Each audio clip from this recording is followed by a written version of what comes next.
Bonjour à tous et bienvenue dans cette nouvelle édition du Grand JT des Territoires. Voici tout de suite la une de l'actualité. C'est un fléau qui coûte des millions d'euros. Les fraudes à l'assurance maladie ont atteint des records en 2024. Plus de 600 millions ont été détectés et évités. Une lutte intensive contre la fraude qui met en valeur l'efficacité des contrôles. Nous irons dans l'Hérault avec Via Occitanie pour comprendre la situation. Les rodéos urbains devenus ces derniers mois un fléau et de grande ampleur partout en France, beaucoup de Français ne se sentent plus en sécurité. Pour lutter contre, la justice monte au créneau. Explication dans cette édition à Bordeaux avec TV7, la chaîne du groupe Sud-Ouest. Après des ventes records depuis la pandémie du Covid, le marché des trottinettes électriques connaît une perte de vitesse importante, aussi bien dans les ventes que dans les locations. Nous nous rendrons au Mans pour comprendre les raisons de cette situation. Et puis avis à tous les porteurs de lunettes, les avez-vous déjà cassées? Une situation très gênante, surtout quand les réparations prennent plusieurs semaines et coûtent cher. Mais vous le verrez, nous avons rencontré un opticien des Vosges qui a des solutions 3D pour vous. 628 millions d'euros, c'est le montant record détecté contre la fraude à l'assurance maladie en 2024 par les pouvoirs publics. De nombreux cas évités grâce à des actions préventives et des contrôles renforcés en ligne. Dans l'Hérault, vous allez le voir, ce chiffre s'élève à 13,6 millions d'euros. Explication avec Via Occitanie, Antoine Mialès. 13,6 millions d'euros, c'est le montant des fraudes détectées et stoppées par l'assurance maladie de l'Hérault. Un nombre en hausse de 49% par rapport à l'an dernier. Preuve d'après la direction de l'efficacité des moyens de lutte et de contrôle mis en place en ligne et sur le terrain. On s'est beaucoup amélioré sur le préjudice évité, sur la détection du préjudice évité, puisqu'il a augmenté donc de près de 180%. Et c'est très important pour nous parce qu'au fond, c'est ça qui montre qu'on est capable d'être performant, de traquer les fraudeurs, d'identifier les modes opératoires. Les fraudeurs, ce sont en grande partie les assurés utilisant par exemple des faux arrêts de travail vendus sur les réseaux sociaux. Ils représentent la moitié des personnes repérées par l'assurance maladie. En revanche, sur les montants des préjudices, ce sont les professionnels de santé qui constituent la part la plus importante. Ils représentent un petit tiers à peine des fraudeurs, mais ça représente les trois quarts finalement des montants de fraude. Des préjudices très élevés détectés et stoppés chez des audioprothésistes. 3 millions d'euros en 2024 dans l'Hérault. Comme à l'échelle nationale, c'est la branche la plus concernée par la fraude, devant celle des pharmaciens. On avait dans cette situation des audioprothésistes avec des fraudes et des préjudices évités importants cette année, différents mouvements, et notamment celui de l'utilisation donc du tiers payant et des facturations multiples sur des assurés sociaux qui ne disposent pas du matériel, et également des pseudo-audioprothésistes qui ne disposent pas des locaux adaptés, ni effectivement des analyses préalables pour délivrer le bon matériel aux assurés sociaux. L'assurance maladie de l'Hérault qui précise toutefois que ces fraudes se limitent à une minorité d'acteurs. Les rodéos urbains sont devenus ces dernières années une véritable préoccupation pour les pouvoirs publics. Ces rassemblements nuisent à la tranquillité des Français, bien sûr, et surtout les mettent en danger. Près de Bordeaux, un élu a même été agressé pour avoir voulu stopper ces agissements, vous allez le voir. La justice décide donc de durcir le ton. Explication avec TV7, la chaîne du groupe Sud-Ouest, Antoine Rivalin. Ils prennent la rue pour un circuit, leurs moteurs vrombissent et les pneus crissent. Les rodéos urbains, ces démonstrations de vitesse et de puissance en pleine ville, s'imposent comme une tendance aussi spectaculaire que dangereuse. De plus en plus fréquent à Bordeaux, 40 véhicules se sont donné rendez-vous à Bordeaux-Lac. Mais au-delà du frisson, des vies sont mises en jeu, spectateurs percutés, habitants terrorisés et même élus politiques agressés. Il y a quelques semaines, Anthony Roland, conseiller municipal à Goriaguet en Gironde, s'est fait passer à tabac en tentant de mettre fin à un rodéo dans sa commune.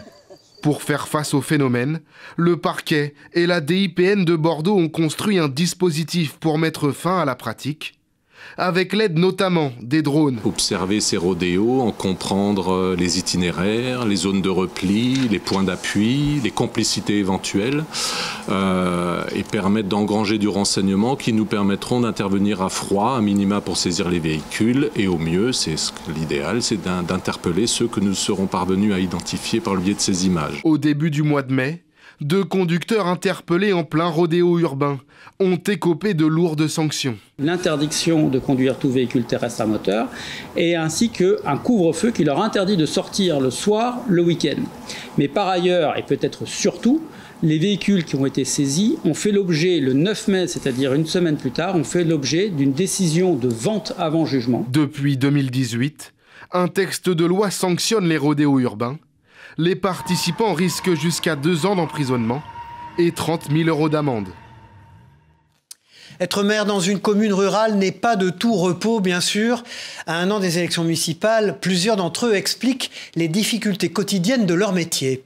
Entre tâches administratives complexes, problèmes budgétaires ou changements de loi, les maires font face à des problèmes de plus en plus fréquents. Certains hésitent même à se représenter l'année prochaine pour les élections municipales. Exemple dans le Grand Est avec Puissance Télévisions. Regardez. Depuis 2020, Jean-Michel Guyot est aux commandes de la mairie. Installé à son bureau, il enchaîne les dossiers et les appels téléphoniques. À 1 an des élections municipales, les maires de différentes communes voient leur charge de travail augmenter et surtout les tâches administratives qui rendent difficile ce métier. Depuis la loi Notré de 2015, ce travail de chef de la commune a alourdi les problématiques déjà pesantes sur cette fonction. On n'a jamais eu autant d'évolution dans les lois en 10 ans qu'en 30 ans. Les 10 dernières années, depuis la loi Notré, on a voulu faire des grandes métropoles, on a malheureusement créé un désert dans le monde rural et aujourd'hui on les met en confrontation. En plus des changements administratifs, les décisions politiques et géopolitiques impactent également les petites communes. Les budgets sont en baisse, une tâche supplémentaire à traiter pour les maires. On doit faire des économies partout, on a de moins en moins de dotations et de subventions et ça devient très très compliqué, d'autant plus que les prix, quand vous faites une route, les prix ont été multipliés, je dirais pas par 2, mais pratiquement. Les élections municipales sont dans 1 an, mais d'après une étude du Centre de recherche politique de Sciences Po, 30% des maires hésitent à se représenter en 2026, contrairement à 20% en 2020. Le relationnel avec la population, qui ne comprend pas toujours ce qu'on met en place, et qui constate en fait les obligations administratives qu'on est obligé de mettre en place, qui génèrent du financement, et que le lambda, lui, considère que c'est complètement inutile. Donc lui expliquer l'obligation qu'on peut avoir dans la gestion au quotidien, ça, les gens ne le comprennent pas. À 1 an des élections dans les communes du territoire, des surprises pourrait bien avoir lieu. Faut-il armer la police municipale? Le sujet est toujours au cœur des débats et divise élus, syndicats et citoyens surtout. Entre nécessité de protection face aux violences et crainte d'une montée en tension dans l'espace public, le débat s'intensifie. C'est le cas à Rennes. TVR s'est intéressé au sujet et a interrogé un enseignant, chercheur en droit public et spécialiste des questions de police. Regardez. Les policiers municipaux ont-ils le droit d'interpellation? Pour cet enseignant-chercheur en droit public, c'est l'article 73 du Code de procédure pénale qui autorise les policiers municipaux, mais aussi tous les citoyens, à interpeller des individus en cas de flagrant délit de crime ou de délit, mais ils n'ont simplement pas le droit de les placer en garde à vue. En réalité, c'est plus un élément, on va dire, un peu un jeu sur effectivement les frontières des missions de la police municipale qui est mis en avant par le syndicat Force ouvrière et qui révèle en réalité en creux un problème qui est vraiment central, c'est le fait que l'armement de la police municipale est aujourd'hui le principal attrait pour un agent pour s'engager dans une ville. L'armement de la police municipale en France est ainsi une question géographique. À partir du moment où une ville commence à armer sa police, cela crée un appel d'air pour les communes voisines. Ça, c'est un élément sur le contexte rennais qui est assez essentiel, c'est qu'il n'y a pas de grosses villes autour de Rennes où les agents de police municipale sont armés. À Nantes, ils sont exactement dans la même situation qu'à Rennes, c'est-à-dire ils n'ont qu'un pistolet à impulsion électrique. Donc les agents de la ville de Rennes ne peuvent pas quitter la ville de Rennes pour aller dans une autre grosse ville à proximité où ils seraient armés.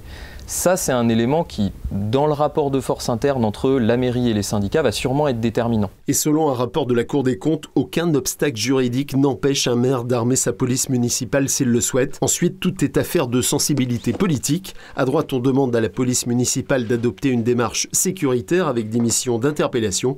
À gauche de l'échiquier politique, la police assure uniquement des missions de prévention.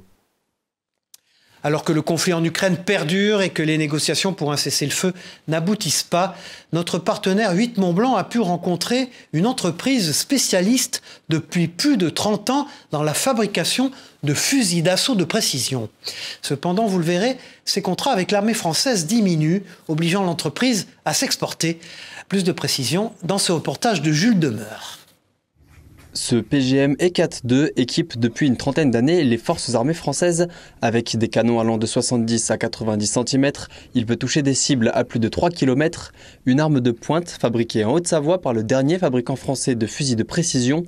Mais dans un contexte géopolitique en tension où le réarmement de l'Europe anime le débat public et où les aides à l'Ukraine se multiplient, PGM Précision n'enregistre plus de commandes de la part de l'armée française. Ça fait 3 ans que l'Ukraine est en conflit ouvert avec la Russie. On a entendu parler de centaines de millions d'euros, je crois, d'un fonds européen de défense. À ma connaissance, la société PGM Précision n'a vendu aucune arme. Je dis à ma connaissance parce qu'on aurait pu vendre des armes à l'armée française et que l'armée française ait pu donner ces armes. Une concurrence accrue sur un marché aussi touché par la crise économique. Mais pour s'assurer d'une longévité, PGM Précision continue de se développer. L'entreprise compte aujourd'hui près de 10 salariés. Elle s'appuie en effet sur une soixantaine de partenaires étrangers. À l'échelle nationale, l'entreprise haut-savoyarde peut tout de même compter sur le RAID, un de ses partenaires historiques. Ce dernier utilise en effet ses fusils pour veiller sur la population, notamment lors des grands rendez-vous sportifs. En 1992, pour les Jeux Olympiques d'Albertville, le RAID sécurisait la cérémonie d'ouverture avec nos fusils Ultima Ratio.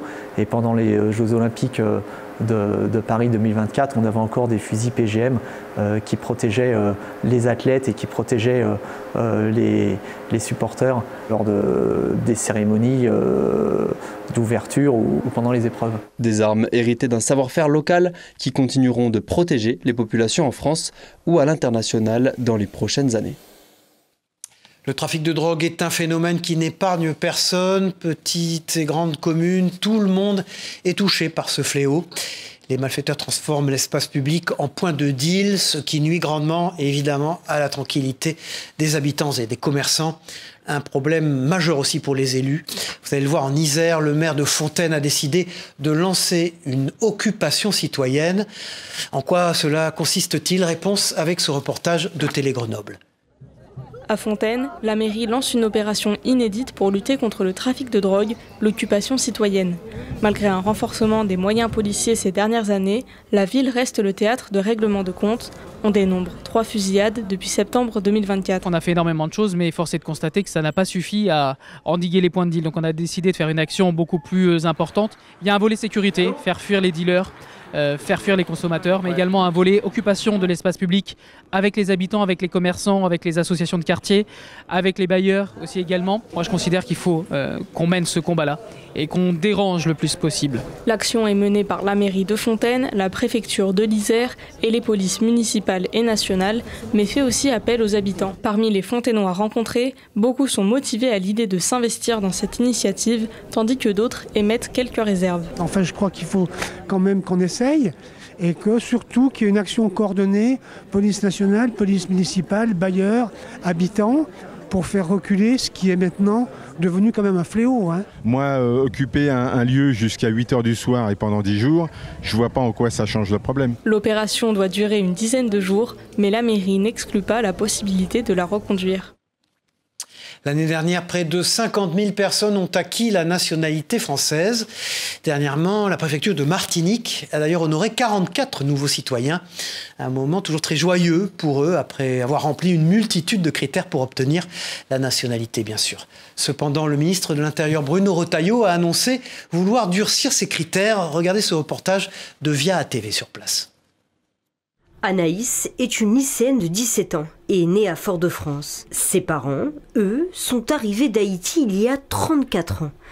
Elle fait partie des 10 mineurs qui reçoivent la naturalisation aujourd'hui. C'est une nouvelle vie qui commence, j'aurai plus d'opportunités et c'est un avantage pour mon avenir.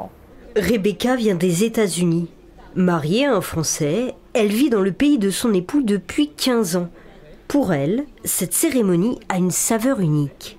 J'ai tenté même 2-3 fois avant de réussir parce qu'il me manquait toujours des documents. J'arrivais pas à y croire. Vraiment, c'était un moment que je n'oublierai jamais. Une naturalisation reçue de la main du préfet. C'est un moment où on rappelle aussi qu'une fois entré dans la communauté nationale, il y a des droits, bien entendu, et aussi des devoirs qui s'appliquent à tous les Français. Mais en 2026, les critères pour accéder à la citoyenneté pourraient être durcis. C'est en tout cas ce qu'a annoncé le ministre de l'Intérieur, Bruno Retailleau, le 6 mai dernier, en mettant le point sur quelques critères, notamment l'insertion professionnelle durable et une meilleure connaissance de la langue française. Après une croissance fulgurante du marché des trottinettes électriques depuis le Covid, les locations et les ventes de ces engins connaissent une perte de vitesse depuis plusieurs mois déjà. L'une des raisons principales est due aux travaux dans les centres-villes compliquant leur circulation.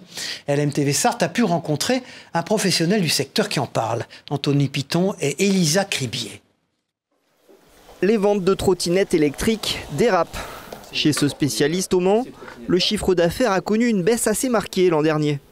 Une tendance qui se confirme aussi cette année. L'hiver a été assez dur, on a un effet saisonnier qui est important sur les trottinettes, un peu comme sur tous les deux roues. Et on est à peu près en phase avec le marché qui baisse de 10%. On a quelques clients qui hésitent à s'acheter un véhicule parce que les travaux font qu'il est difficile de circuler sur certains axes du Mans. Même constat pour la location. Depuis le lancement des trottinettes électriques de la CETRAM en novembre 2023, dont il s'occupe aussi, beaucoup de trottinettes restent en magasin. Là, on est à 50%. Donc il y a une cinquantaine de trottinettes qui sont disponibles et puis qui attendent leur futur locataire. À force est de constater que peut-être qu'on manque un petit peu de communication de la part de la CETRAM. Malgré ce contexte défavorable, le dirigeant reste optimiste. Il compte sur les beaux jours pour retrouver la route de la croissance. C'est un chiffre assez incroyable. Chaque année, 30% des fruits et des légumes produits n'arrivent pas jusqu'au consommateur et donc 10% sont directement jetés. La raison, ils ne remplissent pas des critères esthétiques stricts.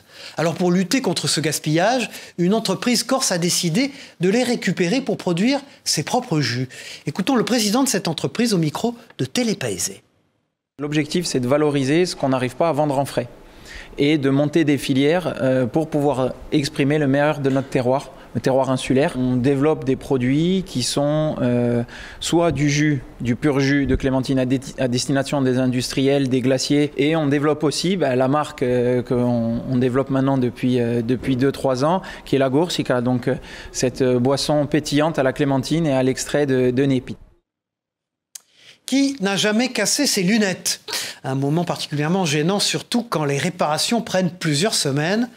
Alors pas de panique, un opticien qu'on va vous présenter maintenant propose de créer en seulement 15 minutes une paire de lunettes 3D. Regardez ce reportage de Vosges Télévisions.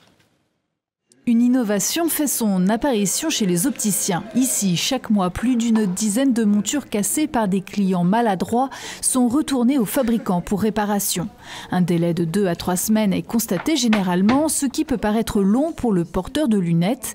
En attendant, depuis quelques semaines, cette boutique propose de confectionner une monture adaptée au verre grâce à une imprimante 3D. Dans les Vosges, c'est à Saint-Dié que cette franchise a décidé de tester ce nouveau service. Si on a un client qui arrive avec une monture cassée, de prime abord, ce qu'on faisait, c'était qu'on allait essayer de trouver quelque chose pour réparer un petit peu, mais qui n'était pas forcément la même branche, la même face. On essayait d'un petit peu d'arranger, mais c'était pas forcément quelque chose de très qualitatif, entre guillemets. Et là, simplement, le client arrive, on lui dit simplement qu'on peut faire une impression 3D, et on va lancer l'impression directement, et en un quart d'heure, c'est fait. Confectionné en amidon de maïs et recyclable, le fil de la couleur choisie dessine peu à peu la forme souhaitée. La plupart des verres peuvent s'installer sur ce type de monture. On a une bonne souplesse du matériau, donc même en cas de choc, il n'y aura pas de casse plus que sur une monture standard. Et nous avons même des charnières flexibles qui vont permettre de pouvoir les mettre sur la tête ou de les retirer à une main sans risque de déformation. Pas de quoi toutefois faire de la concurrence aux lunetiers. L'amidon de maïs s'assouplit avec le temps. Ce service facturé 15 € permet essentiellement de patienter en attendant le retour de la paire d'origine ou d'obtenir un rendez-vous chez un ophtalmo pour un changement d'optique. Se préparer à la naissance de son enfant n'est jamais facile pour les mamans, mais c'est aussi le cas pour les papas. Souvent un peu négligés, les pères ont également un rôle très important dans ce joyeux moment. Alors regardez dans la Loire comment un centre hospitalier organise des cercles de parole pour accompagner les futurs pères. Notre partenaire TL7 a pu se glisser au milieu d'eux lors d'une séance. Roland a passé près de 2 heures à évoquer ses doutes et recevoir des conseils de professionnels. En sortant de ce cercle de parole sur la préparation à la naissance pour les pères, il est rassuré. Je pourrais presque dire qu'avant d'arriver au cours de papa, j'étais pas encore dans le rôle du papa. Et puis là, je vais ressortir du cours de papa et je pense qu'il y aura déjà une première étape de transformation qui sera faite. Il y a presque un petit avant-après. En plus de ne pas se sentir seul en étant à avoir un premier enfant, savoir comment les autres voient aussi la situation, c'est très très intéressant. On y va comme ça, un peu à l'aveugle, en disant est-ce que ça va être bien.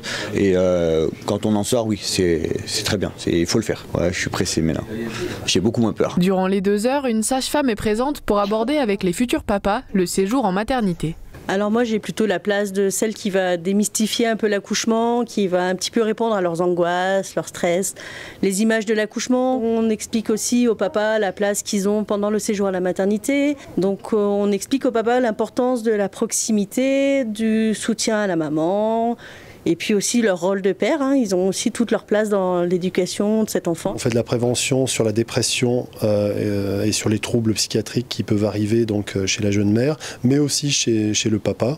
Et donc c'est un sujet très très important parce que bébé a besoin de parents disponibles et un papa ou une maman qui déprime n'est pas disponible pour le développement de son enfant, pour interagir. Le centre hospitalier du Forêt propose aussi l'accès à une chambre pédagogique pour pouvoir préparer au mieux l'arrivée du bébé chez ses parents. Avec le retour des beaux jours, les frelons asiatiques prolifèrent. Une situation inquiétante pour les apiculteurs, car cette espèce est friande d'abeilles. De nombreuses colonies sont menacées. Notre partenaire Moselle TV est parti à la rencontre d'apiculteurs pour prendre le pouls de la situation. Regardez ce reportage. Voilà, donc on va enfumer. Une fois la fumée froide propagée, l'apiculteur peut ouvrir et s'occuper des ruches. L'objectif, vérifier les pontes de la reine pour assurer la survie de la colonie en cas d'attaque. On a réellement vu la pression du frelon asiatique. J'ai eu plus de la moitié du cheptel qui n'a pas passé l'hiver. Alors sur un rucher, c'était effectivement dû au frelon asiatique. On a vu qu'il y avait un nid avenue de Guise à 500 mètres du rucher. Et là, ce nid-là, il peut aller jusqu'à 10 000 individus. Il va manger 10 kg d'insectes sur une saison. Plus petit mais aussi plus agressif que son cousin européen, le frelon asiatique est un réel danger pour les abeilles, tout comme pour les apiculteurs. Quand il y a des nids, il faut passer par des professionnels pour venir les enlever parce que nous on n'est pas équipés, il faut avoir des équipements vraiment spécifiques. Détecté dans la région en 2015, en 10 ans, ce prédateur d'abeilles a pu proliférer grâce à la hausse des températures hivernales. Face à ces ravages, les apiculteurs préparent leur riposte. La première chose, c'est au printemps maintenant, c'est de capturer les fondatrices. Donc les fondatrices, ce sont ces reines qui ont hiverné, qui vont créer de nouveaux nids. Et pour ce faire, on a des pièges. Il permet aux frelons de rentrer par un trou calibré, tous les petits trous que vous avez tout autour. Ces trous qui sont calibrés pour laisser sortir les insectes et non pas le frelon. La situation alerte même au niveau national. Le 6 mars dernier, les parlementaires ont adopté une proposition de loi visant à coordonner la lutte contre cette menace qui porte atteinte à la biodiversité et aux abeilles. Les friperies sont des établissements de plus en plus en vogue en France ces dernières années. À des prix cassés, les clients peuvent repartir avec de nombreux vêtements. Un modèle qui plaît beaucoup donc, mais surtout qui ne cible pas qu'une catégorie de consommateurs.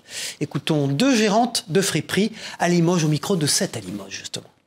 Côté vintage, hein, c'est de plus en plus tendance pour les jeunes, mais aussi on a une clientèle de tout âge. Hein. On a du jeune jusqu'au moins jeune, la personne aussi de 60 ans, qui veulent aussi chiner des petites pièces, et aussi qui sont aussi de moyens, hein, parce que nous on a vraiment tous les prix. Hein. Ça commence vraiment, un vêtement, ça commence à 3 €, donc c'est vraiment des petits prix.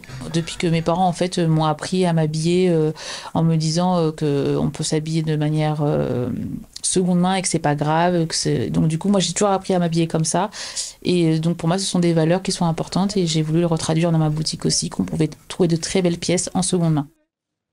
Un hommage aux soldats du feu, bien souvent peu reconnus à leur juste valeur.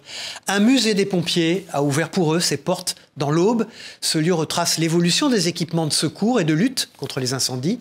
Des pièces uniques depuis le 19e siècle jusqu'à aujourd'hui que nous présentent nos confrères de Canal 32 sur place. Regardez.